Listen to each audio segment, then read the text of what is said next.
오늘의 주요 뉴스입니다. 역대급 폭염에 이어 오늘 밤부터는 전국적으로 돌풍을 동반한 폭우가 내립니다. 올해까지 최대 250mm 이상 쏟아질 것으로 예상되는 만큼 각별한 주의가 필요합니다. 도이치모터스 주가 조작 의혹의 마지막 퍼즐인 권오수 전 회장이 오늘 특검에 출석했습니다. 특검은 오는 수요일 김건희 여사 소환을 앞두고 권 전 회장에게 김 여사의 공모 여부를 집중적으로 캐물을 전망입니다. 주식 양도세부가 대주주 기준을 10억 원으로 강화하는 세제 개편안에 반대하는 국민청원이 10만 명을 넘겼습니다. 여당인 민주당 내에서도 의견이 있어서 당분간 찬반 논쟁이 가열될 전망입니다. 2살배기 아기를 폭염 속에 집안에 방치한 채 사흘간 외출한 20대 엄마가 경찰에 붙잡혔습니다. 선풍기가 틀어진 집안에는 쓰레기가 가득했는데 다행히 아이는 생명에 지장이 없었습니다. 시청자 여러분 안녕하십니까? 펄펄 끓는 폭염이 2주째 이어진 가운데 오늘 밤 전국적인 물폭탄이 다시금 찾아옵니다. 이번 폭우는 야간에 집중되는 데다 강한 돌풍까지 동반할 것으로 예상돼 각별히 대비하셔야겠습니다. 첫 소식 최은미 기자가 보도합니다. 도심 하천에 조성된 물놀이장. 쏟아지는 물에 몸을 맡기면 잠시나마 찌는 듯한 무더위를 잊을 수 있습니다. 밖에서는 많이 뜨거워서 될 것 같은데 여기 들어오니까 시원해서 너무 좋아요. 그러나 밤부턴 하늘에 구멍이 뚫린 듯 강한 폭우가 쏟아집니다. 기상청은 전남과 제주에서 시작된 비가 오늘 밤부터 전국으로 번지며 시간당 최고 80mm의 매우 강한 비가 쏟아진다고 예보했습니다.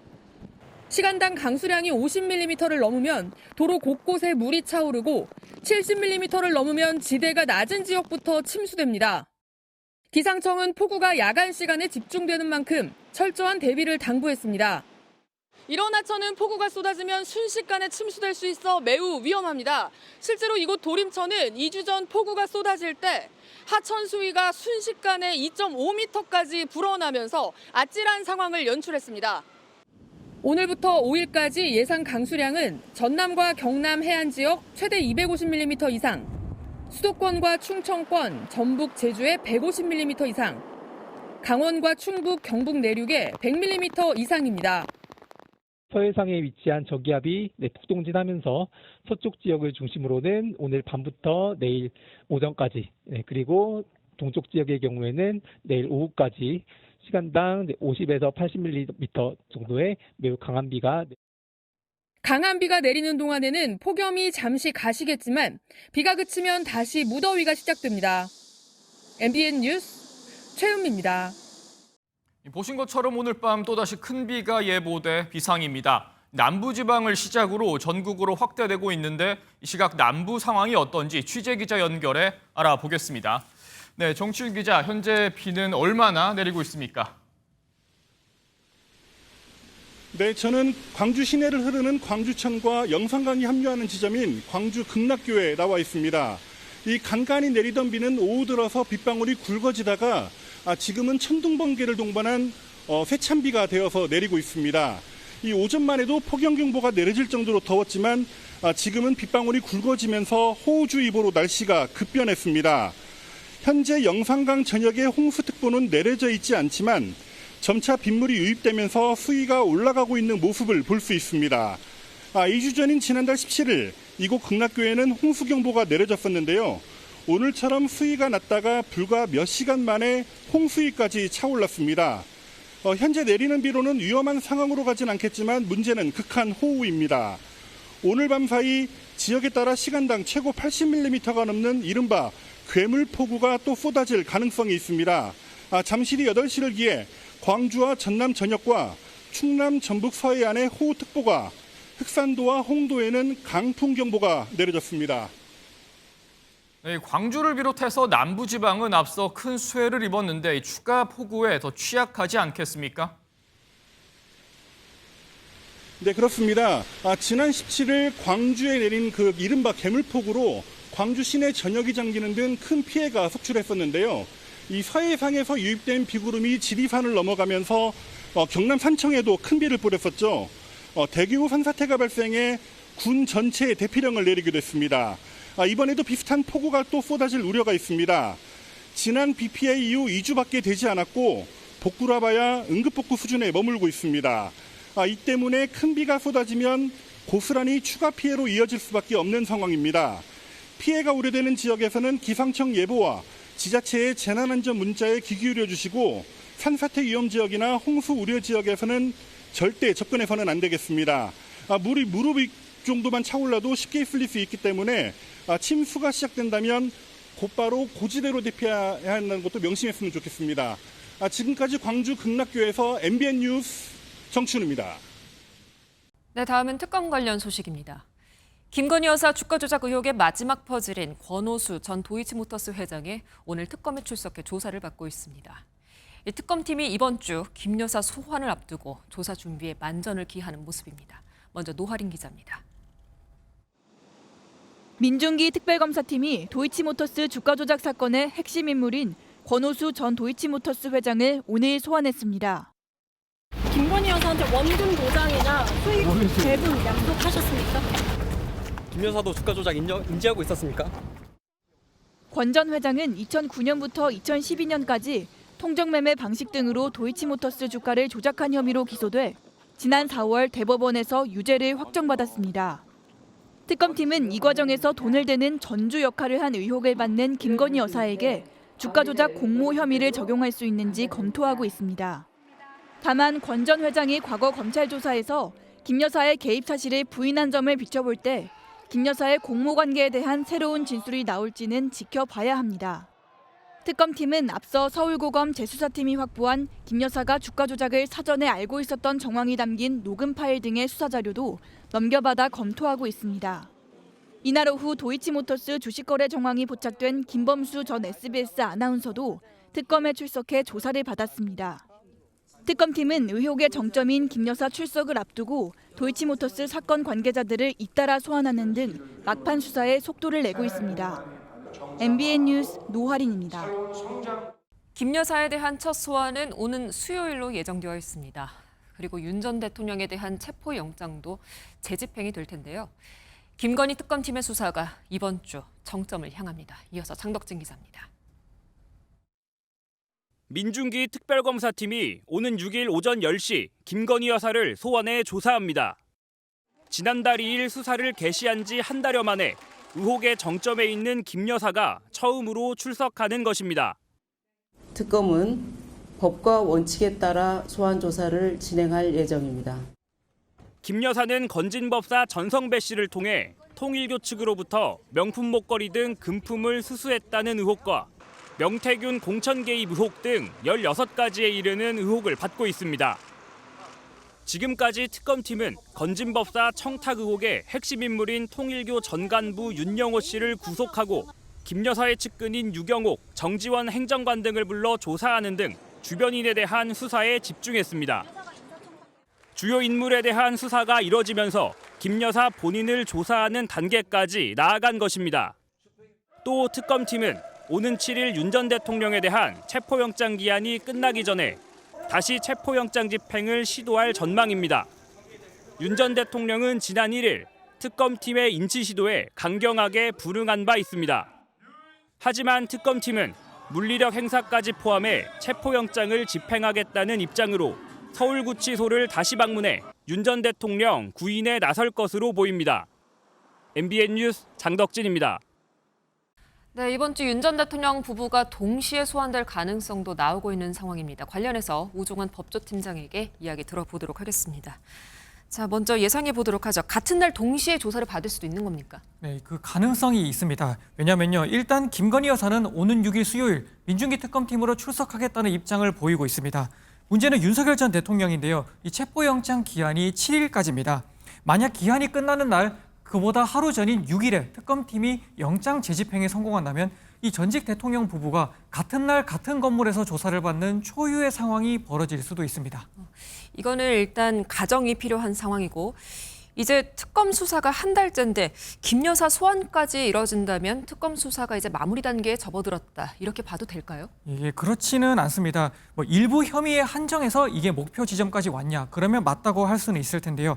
이 특검 수사 전체로 보면 아직 갈 길이 먼 상황입니다. 일단 이번 김 여사 조사는 수사가 먼저 진척된 도이치 주가 조작이나 명태균 공천 개입, 건진법사 청탁, 코바나 컨텐츠 대가성 청탁 의혹을 먼저 다룰 걸로 보입니다. 이미 검찰 조사가 많이 진행된 사건들이기 때문에 네. 특검 수사도 오래 걸리지 않은 것들입니다. 반면 삼부토건 주가 조작 의혹이나 양평고속도로 관련 의혹 등은 수사가 좀 더 진행될 필요가 있는데 이게 진행이 된다면 김 여사를 나중에 또 불러야 할 수도 있습니다. 그렇다면요. 특검팀이 김 여사에 대한 구속영장을 바로 청구할 수 있다는 그런 관측도 나오나요, 혹시? 이게 100%는 아니지만요. 구속영장 청구를 할 가능성이 크다 쪽에 무게가 실리고 있습니다. 윤 전 대통령 구속영장이 발부된 사유가 증거인멸 우려였는데요. 네. 이 민중기 특검팀은 김 여사도 증거인멸 시도를 의심하고 있습니다. 여기서 증거라면 김 여사가 받았다는 목걸이들이죠. 네, 맞습니다. 2022년 나토 순방 당시에 착용했다가 이 출처 논란이 불거졌던 6천만 원대 반클리프 아펠 목걸이, 그리고 통일교측으로부터 받았다는 6천만 원대 그라프 목걸이입니다. 네. 먼저 반클리프 목걸이의 경우에는 김 여사 측은 모조품이라고 주장하지만 실제 최근 압수수색에서 이 모조품이 발견됐습니다. 이걸 두고 특검팀은 진품은 따로 있고 모조품으로 바꿔치기했을 가능성을 의심하고 있습니다. 그라프 목걸이 같은 경우에는요, 건진법사가 김 여사에게 주지 않고 잃어버렸다, 이런 입장을 보이고 있지만 특검팀은 김 여사에게 갔을 거라고 보고 행방을 쫓고 있습니다. 모두 특검팀이 증거인멸 정황을 의심하는 것들입니다. 그리고 김 여사 주변 인물들이 하나둘 구속되고 있다는 점도 고려해야겠죠. 네, 맞습니다. 그라프 목걸이를 사서 줬다는 윤영호 전 통일교 세계본부장이 이미 구속된 상태입니다. 네. 그리고 도이치 주가 조작 공범인 이종호 전 블랙펄 인베스트먼트 대표는 구속 심사를 앞두고 있는 상황이고요. 이들보다 정점에 있는 김 여사 구속 시도를 하지 않을 거다, 그러기는 어렵다는 전망이 많습니다. 알겠습니다. 그리고 윤 전 대통령에 대한 체포영장도 이제 곧 재집행이 될 텐데 물리력을 쓸 수 있느냐 없느냐를 두고서는 계속해서 논란이 되고 있는 것 같아요. 네, 맞습니다. 윤 전 대통령을 직접 끌고 나올 수 있는 거는 이 교도관뿐입니다. 그런데 이 교도관이 끌고 나올 근거가 없다는 게 최대 장애물입니다. 교도소의 안전이나 질서 유지, 또 수용자의 생명 보호나 자해 방지 등 이런 사고에 대응하기 위한 경우에만 강제력을 행사할 수 있도록 규정이 되어 있습니다. 이 법무부가 특검팀과 협의해 보겠다고는 하지만 이번에도 실패한다면 결국 앞선 조은석 특검팀에 이어서 윤 전 대통령 조사 없이 기소할 수밖에 없을 거다, 이런 전망이 나오고 있습니다. 알겠습니다. 이번 주가 윤 전 대통령 부부 소환의 정점이 될 것으로 보이네요. 자, 지금까지 우종환 법조팀장이었습니다. 정치권 소식으로 이어갑니다. 더불어민주당을 이끌 새 사령탑으로 선출된 정청래 대표가 취임 후 첫 일성으로 호남을 찾았습니다. 수해 복구에 힘을 보태며 텃밭 다독이기에 나선 겁니다. 반면 국민의힘을 향해선 사죄 없이 협치는 없다며 총공세를 예고했습니다. 보도에 정태진 기자입니다. 수해 복구 중에 좀 말 시키지 마세요. 정청래 대표가 침수로 썩은 오이 줄기를 걷어냅니다. 이재명 정부의 첫 여당 대표로 당선된 뒤 첫 일정으로 전남 나주 수해 복구 현장을 찾은 겁니다.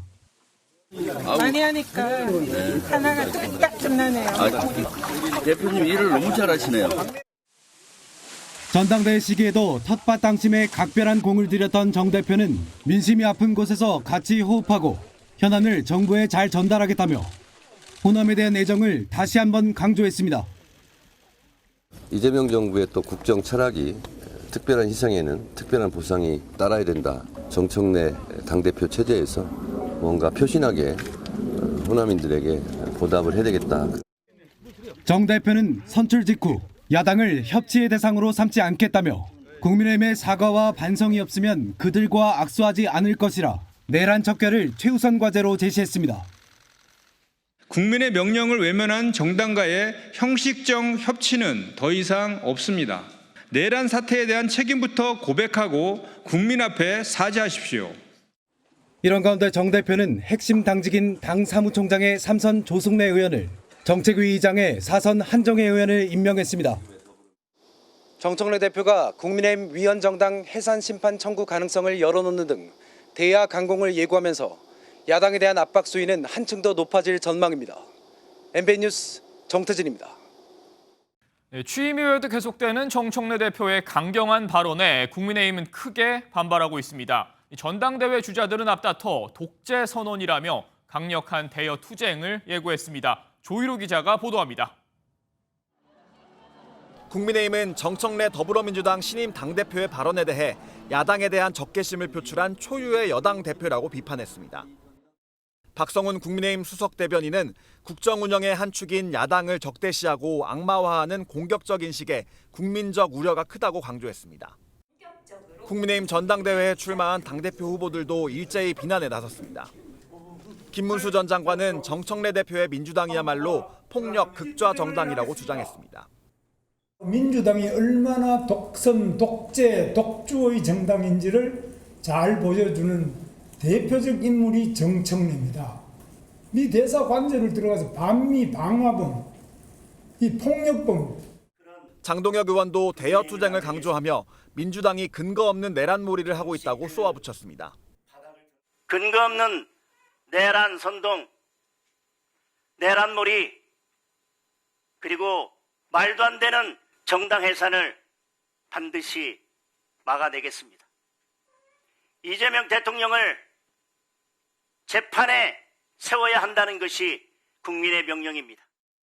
안철수 의원은 노골적 의회 독재와 입법 폭주를 예고한 것이라며 그 입을 다물라고 경고했고, 주진우 의원은 정청래 대표의 당선 일성은 독재 선언이라며 민주당의 통합 운운은 대국민 기만쇼로 판명났다고 비난했습니다. 정청래 대표의 취임 첫날부터 여야가 강대강으로 대치하면서 국민의힘 대표로 누가 선출되든 협치는 난항을 겪게 될 거라는 관측이 나옵니다. MBN 뉴스 조희로입니다. 여야는 법안 처리를 놓고도 극강 대치를 예고했습니다. 여당의 개혁 법안 속도전에 야당은 무제한 토론, 필리버스터로 맞서기로 했는데 통과 자체를 막긴 어려워 보입니다. 선한빛 기자가 전합니다.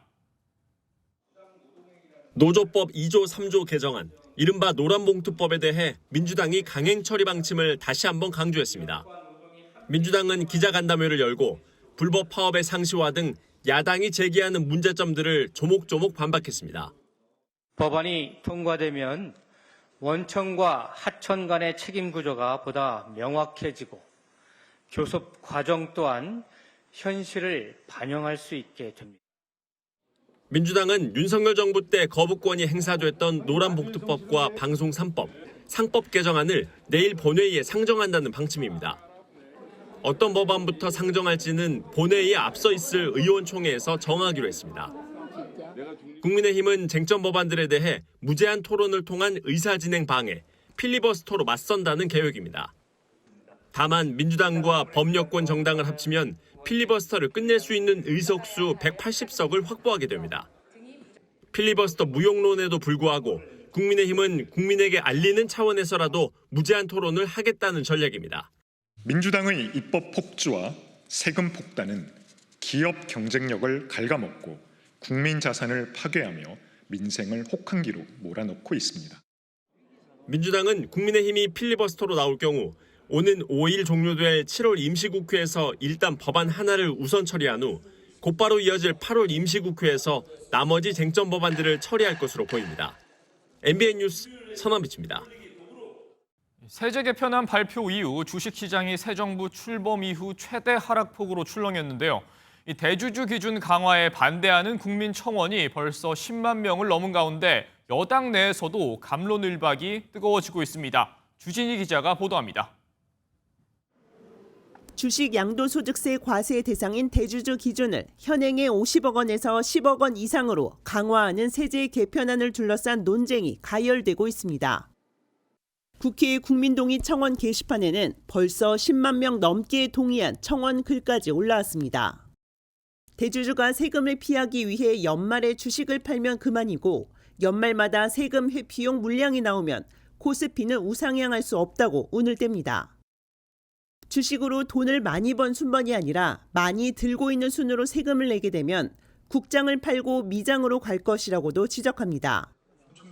개미 투자자들의 분노가 커지자 여당인 더불어민주당에서도 갑론을박이 거세졌습니다. 증시에 큰 영향이 없을 것이라는 의견부터 정부의 주식 활성화 공약과 맞지 않는다는 반대 여론까지 분출한 겁니다. 부자 과세에 대한 개인적 소신으로 투자자들과 싸우는 건 바람직하지 않다며 반대가 계속 올라오자 재검토에 무게가 실리고 있습니다. 그 세수 중과의 효과도 사실 그게 크지도 않은 측면도 있고 앞으로 추가 논의를 통해서 조정 가능하다 이렇게 보시면 될 것 같습니다. 야당에서는 이 틈을 파고들며 대여 공세를 강화하고 있습니다. 국민의힘 당권 주자들은 조세 폭탄, 개미 투자자들만 골병들게 생겼다, 뒤통수를 맞았다는 등 강하게 비판하며 공세를 더하고 있습니다.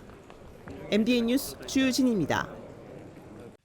정치권의 다채로운 소식 알아보는 정치톡톡 시간입니다. 오늘 국회에 출입하는 전정인 기자와 얘기 나눠보겠습니다. 네, 전 기자 첫 번째 주제부터 가보겠습니다.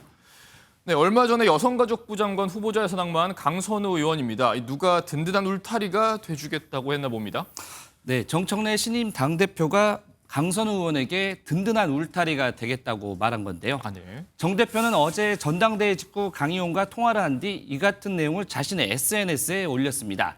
강 의원에게 많은 위로를 해주었고 당대표로서 힘이 되드리겠다고 약속했다며 조만간 만나서 다시 힘내서 의정활동을 잘 하자고 했다고 말했습니다. 네, 사실 정 대표는 인사청문회 과정에서부터 강 의원을 적극적으로 옹호하지 않았습니까? 네, 맞습니다. 강 의원은 보좌진 갑질 논란 등으로 결국 자진 사퇴하기는 했지만 결단하기까지 꽤 진통이 있었는데요. 이 과정에서 정 대표는 강 의원을 향해 강선우 곧 장관님 힘내시라고 응원을 했었습니다. 사퇴 이후에도 결단에 감사하다고 말한 박찬대 후보와 달리 정 대표는 동질한 비를 함께 맞아주는 것이라며 강 의원을 위로했었습니다. 네, 전당대회가 끝났지만 입장이 일관되기는 한데 사실 민심과는 조금 동떨어지지 않습니까? 네, 맞습니다. 바로 국민의힘에서 공세를 퍼부었습니다. 국민과 싸우자는 선전포고와 다름없으며 강성 지지층을 제외한 국민은 국민으로 인정하지도 않겠다는 것입니다.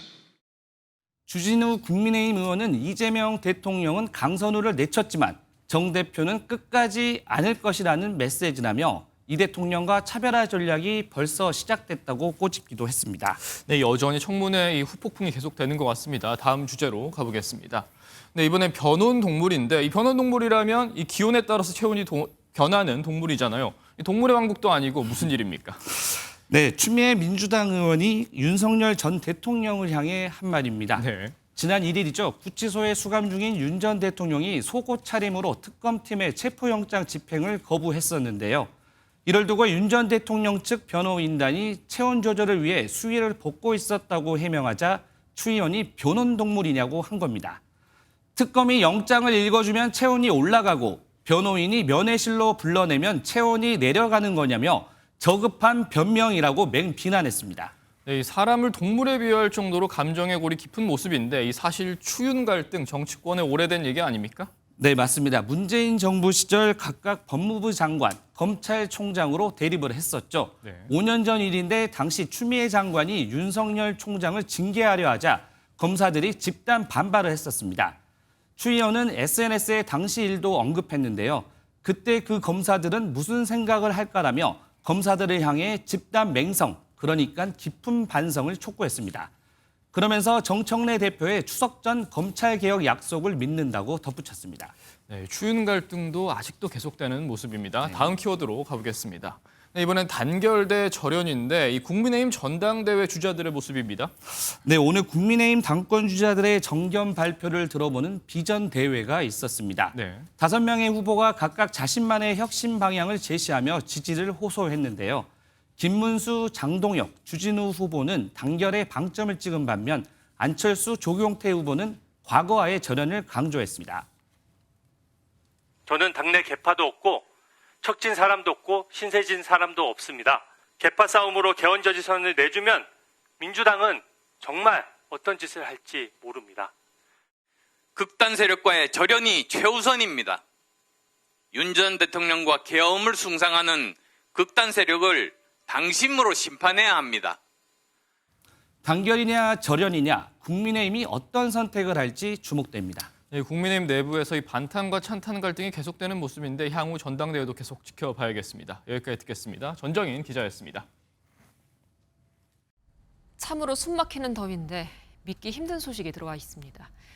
갓 2살 된 아이를 사흘 동안 집에 혼자 둔 엄마가 붙잡혔습니다. 잠시도 혼자 있어서는 안 될 2살 아이인데 선풍기 바람 하나로 또 널브러진 음식만으로 그 긴 시간을 나홀로 버텼습니다. 전민석 기자입니다. 구조대원이 사다리를 타고 2층 창문으로 올라갑니다. 잠시 뒤 젊은 여성이 황급히 집 안으로 달려들어갑니다. 몇 분이 지나 구조대원과 함께 나온 여성의 품엔 어린아이가 안겨 있습니다. 지난달 29일 밤 10시 20분쯤 경기 양주의 한 빌라에 혼자 있던 2살 배기 아이가 구출됐습니다. 애기가 여기 창문에 이렇게 몸이 걸려가지고 넘어오려고 그랬다는 거예요. 이쪽에서 볼 때 이제 위험해가지고 신고를 했나 봐요. 아이는 사흘간 집안에 혼자 방치돼 있었습니다. 그동안 낮 최고 기온은 35도를 오르내렸습니다.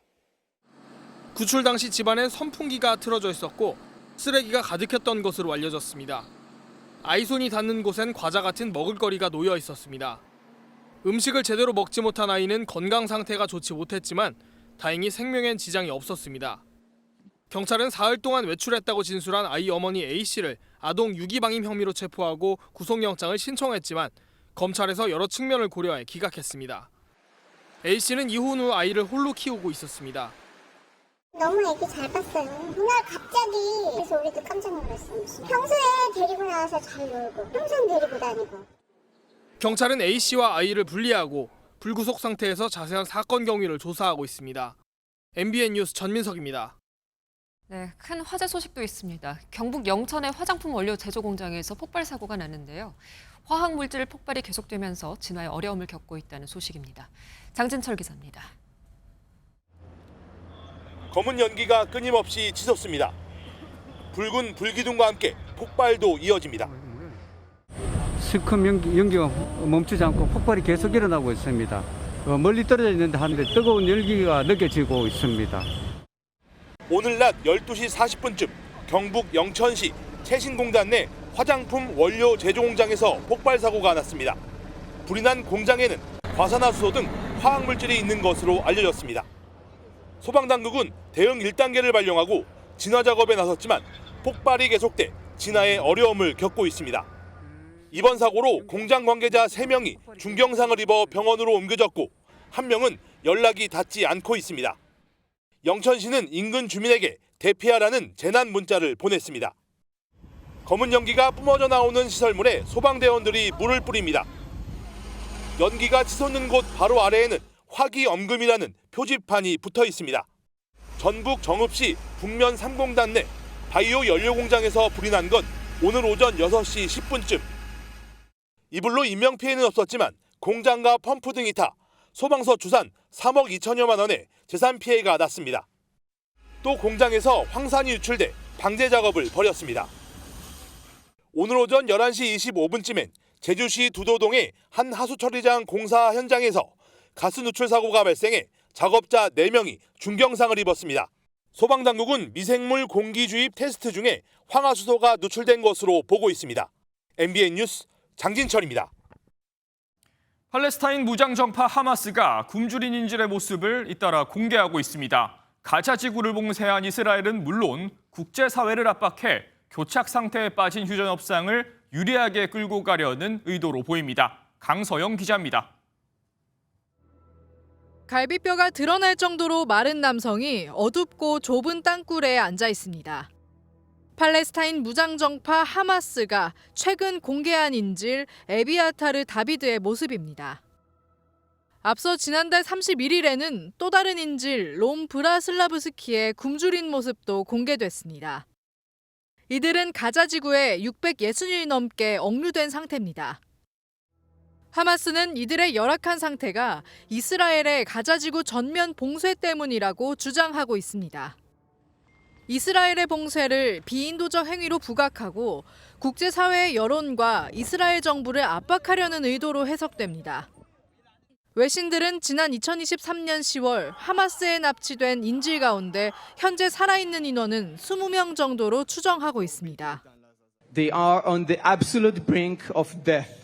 Hamas is using Eviatar in one of the most horrific and calculated campaigns of cruelty imaginable. 이스라엘은 지난해 10월 하마스의 기습 이후 가자 지구의 전기와 식량, 물과 연료 공급을 모두 차단했고 현재는 유엔 구호물자도 반입이 어려운 상태입니다. 지난달 24일 하마스는 60일 휴전안과 관련해 이스라엘 철군을 확대하고 구호품 배급 방식을 변경하는 역제안을 전달했습니다.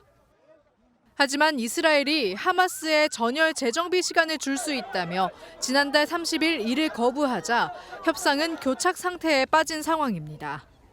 MBN 뉴스 강서영입니다. 마치 여름 축제를 방불케 하는 이 현장, 교황청과 인접한 이탈리아 로마 근교의 모습입니다. 이 가톨릭에서는 25년을 주기로 예수의 복음을 기념하는 행사를 갖는데요. 행사에 참여한 수십만 명의 신자들에게 교황은 선한 일을 하기 위한 용기를 가지라고 독려했습니다. 이상엽 기자가 보도합니다. 공연장 주위에 술을 가늠하기 어려운 거대한 인파가 모였습니다. 잠시 후 레오 14세 교황이 헬리콥터에서 내리고 청년들과 함께 거대한 십자가를 들고 행진합니다. 25년을 주기로 그리스도의 복음을 기념하는 희년 기도 행사가 로마 근교에서 열렸습니다. 지난달 28일부터 3일까지 젊은 신도를 축복하는 젊은이의 희년 주간에 열린 이번 행사에 146개국에서 온 수십만 청년이 모였습니다. Quindi siamo partiti stamani alle 5 e ci siamo incamminati e siamo arrivati qua in fila e poi siamo entrati e per me è tipo un'emozione grandissima perché non ero mai stata un'occasione del genere, quindi 지난 5월 직위한 교황이 청년들을 가까이서 만나는 대형 행사에 참석한 것은 이번이 처음입니다. 교황은 스페인어와 이탈리아어, 영어로 소셜미디어의 위험성과 우정의 가치, 용기의 가치 등을 설파했습니다. Reflect on your way of living. Seek justice in order to build a more humane world. 30도가 넘는 폭염 속에서 치러진 이번 행사엔 물대포가 등장해 시원한 물줄기를 쏟아냈고 이를 맞으며 열기를 식힌 청년들은 음악에 맞춰 춤을 추며 축제를 즐겼습니다. MBN 뉴스 이상엽입니다. 우리 정부가 한미 관세 협상 후일담을 전하면서 한미 조선업 협력의 상징인 이 마스가 모자 실물을 공개했습니다. 그리고 앞으로 관세 부담을 져야 할 우리 기업들 생존 전략 마련에 나선 모습입니다. 유승우 기자입니다. 우리 정부가 관세 협상 당시 준비해간 마스가 모자입니다. 미국 조선업재건의 최적 파트너를 자처하며 한미 조선업 협력 상징인 이 모자를 내세워 관세 협상을 마무리했습니다. 산업부가 부처 전체 역량을 총동을 해서 방안을 만들었습니다. 이런 상징물 같은 걸 만들 정도로 혼신의 노력을 다했습니다. 앞으로 미국 수출에 15%의 관세 부담을 져야 하는 우리 기업들은 생존 전략 마련에 속도를 내고 있습니다. 특히 식품업계는 관세 부담으로 가격 인상 시기와 폭을 조율 중입니다. 가격 인상은 불가피합니다. 글로벌 식품업계의 동향도 봐야 되는 거 상황을 보면서 이제 대응을 하겠다. 여기에 조만간 품목관세 대상에 들어갈 것으로 예상되는 의약품업계는 미국 무역확장법 232조 관세에 대비해 현지 거점 확보에 나섰습니다. 관세가 어떻게 진행이 되든 현재의 제품, 미래의 제품을 메이드 인 USA로 만들어서 팔 준비를 마무리했다고 보면 되겠습니다. 정부는 한미 경제 동맹 속에서 우리 기업의 대미 투자를 적극 지원하겠다고 밝혔습니다. 규제 완화, 신속 허가 등 우리 기업의 대미 투자 시 발생하는 애로 해소 통로로도 적극 활용할 계획으로 있습니다. 기업들이 잇따라 미국 현지 진출과 투자를 고려하는 가운데 반대로 국내 일자리 감소에 대한 우려가 커지고 있습니다. MBN 뉴스 유승호입니다.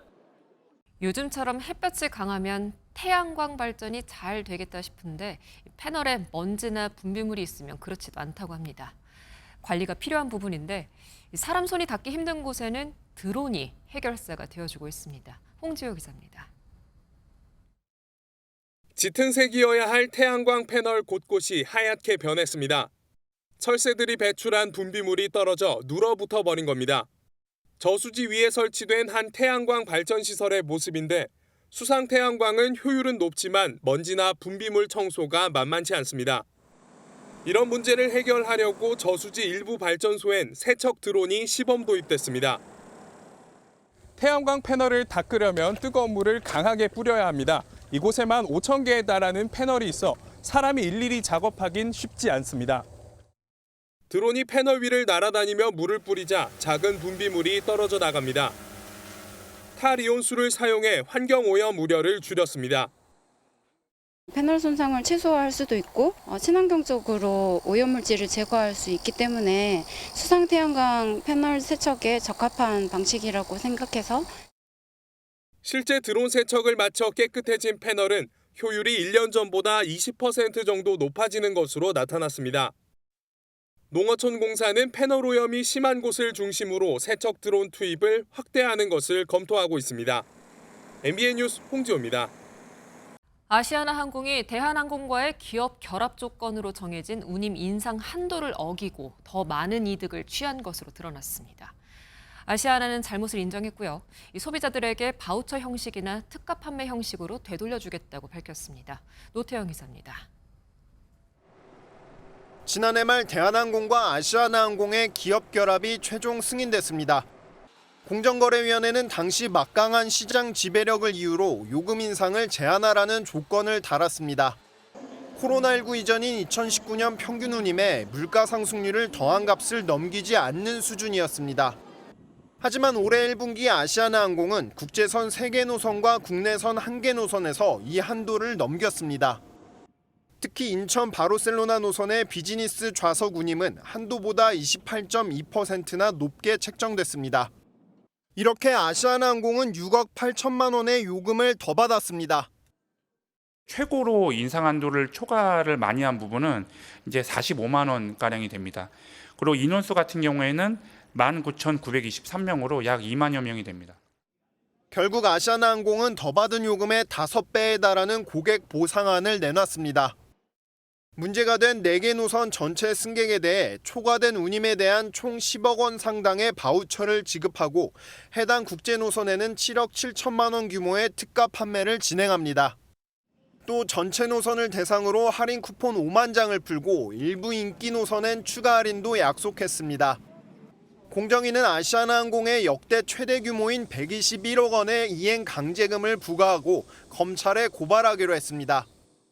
아시아나항공 측은 위반 사실을 인정하고 시정조치 전반을 점검해 성실히 이행하겠다고 밝혔습니다. MBN 뉴스 노태현입니다.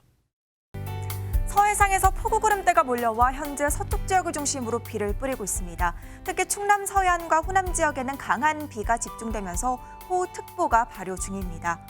비구름은 차츰 전국을 뒤덮겠고요.